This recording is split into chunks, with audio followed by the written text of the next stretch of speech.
Republican Senator Dan Sullivan of Alaska. He's a Marine Corps veteran, member of the reserves, who serves on both the Senate Commerce and Armed Services Committee and participated in today's hearing. Senator, thanks for joining us. Are you confident that a catastrophic meltdown like what happened last month will not happen again?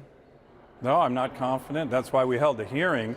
Actually, this is the second hearing we've held on aviation safety, aviation issues just in the last 2 weeks on the Commerce Committee.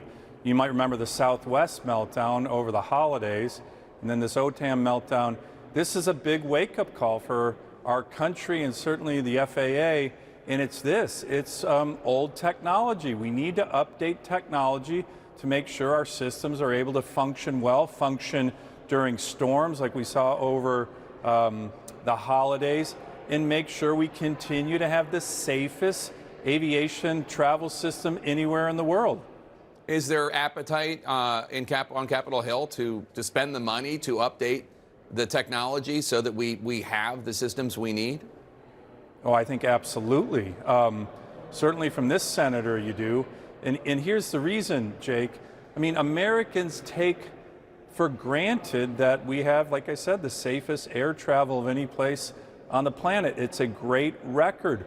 But what we don't want, and we're starting to see indications that it could happen, we don't want innovations and technological advancements spurred by some kind of major disaster. We want to be able to be in front of this. To me, the signals are out there already that we need to be proactive, not reactive. And I'll tell you this, in my state, in the great state of Alaska, boy, we need huge upgrades to our aviation system. We have over 250 communities that aren't connected by roads. And you need safe travel by air in Alaska, but across the country. So the answer to your question is absolutely yes. And now we're talking about 3 near collisions involving huge passenger planes. There was one that we just learned about in Honolulu, all of these within a month of each other. Did you get answers on how this is being addressed? Well, to be honest, the news of the third one is something that I just learned about as well. But it makes the point that I've been making, which is we need to get in front of this. 3 warnings, and in addition, like I said, to the meltdown of Southwest over the holidays, to me is a very significant warning that we got to take preemptive measures, proactive measures to make sure we have safety. That's why we've had 2 hearings in the last 2 weeks on this. We'll continue to do it. We also need an FAA administrator. You saw today the witness was an acting administrator. We need a full Senate-confirmed administrator soon, have the hearings soon to press on these issues when he goes through his confirmation. Let's turn to another issue that I know is important to you as an Alaskan, the Chinese spy balloon. Yeah. The Senate got a classified briefing on China in the last hour. Do you think President Biden handled this correctly, both the spy balloon and also the 3 subsequent aircraft that have been shot down from the sky? Well, look, the first thing you mentioned Alaska, the first thing I want to do on your show is do a shout out to the Alaska Air Forces, active duty, National Guard. Jake, think about what they've done in the last 10 days. They tracked this big balloon, they went and intercepted it. They tracked these smaller radar signatures of objects. They went and intercepted those, shot 2 of those down, the one over Alaska, the one over Canada. Those were Alaskan-based forces that shot down the Canadian one. And then just yesterday, they intercepted a Bear bomber with 2 fighter escorts that was trying to get in to the American ADIZ in Alaska. That was 2 weeks of work. Our military forces in Alaska, which by the way is the top cover of America, were so critical to our nation's defensives. They've been working overtime. But I will tell you this, I've been satisfied with the briefings I've gotten from the military. General Van Herk, the NORTHCOM commander, has kept me well informed on the tracking of the object Friday. I strongly encourage him, by the way, in a bipartisan manner, to shoot that aircraft down, which is what they ended up doing. But where I've not been satisfied is the broader administration's lack of transparency. There are a number of things we learned in the briefing yesterday that I've been aware of that I think the American people should know about. And you know, there's things that they should let us know. There's things that they should tell us they don't know. Of course, they shouldn't let on to sources and methods, but I don't think they've been transparent enough. And as you know, when they're not transparent, then the wild speculation, unfounded fears can result in the public. They need to be more transparent.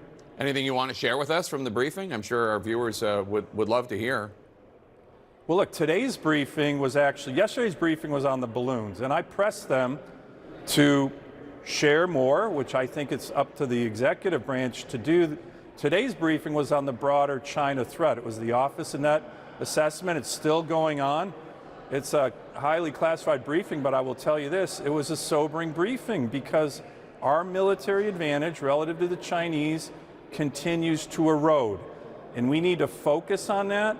And I'm calling on the president to focus on that. It was his administration giving this briefing that I just walked out of about the erosion of our advantage relative to the Chinese. And each year, the president sends up a budget for defense that's defense cuts. And, it's a huge disconnect. His administration is literally telling 100 senators right now about the challenges and the erosion of our military advantage. And each year they send up cuts to the Pentagon. Makes no sense. And I think they need to put forward a budget that reflects the threats that they're briefing senators on right now. And also, U.S. intelligence officials are investigating the possibility that that Chinese spy balloon was meant to fly over Guam, where the U.S. has military facilities, but instead was blown wildly off course because of strong winds. What do you make of that? So again, this is what's a little frustrating. I've been in several classified briefings about these spy balloons. I have not heard that in any of the classified briefings. We had briefings yesterday that said in a classified setting that the Pentagon and the intelligence community was not sure where these additional balloons and objects have come from. I still think we should suspect the worst, like our adversaries, China and Russia. And then you have, right after that briefing, Admiral Kirby at the National Security Council staff saying he doesn't think it's China at all. Again, that's a disconnect to what 100 senators were told yesterday. So I think they need to get their story straight. My understanding of that Chinese spy balloon, it had propulsion to do some directional travel. So I'm not sure it was subject fully to the winds.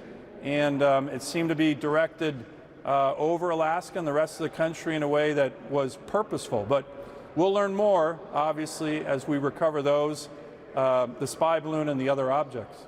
Republican Senator Dan Sullivan of Alaska, it's always good to see you, sir. Thank you so much for joining us. Good to see you, Jake. Thanks.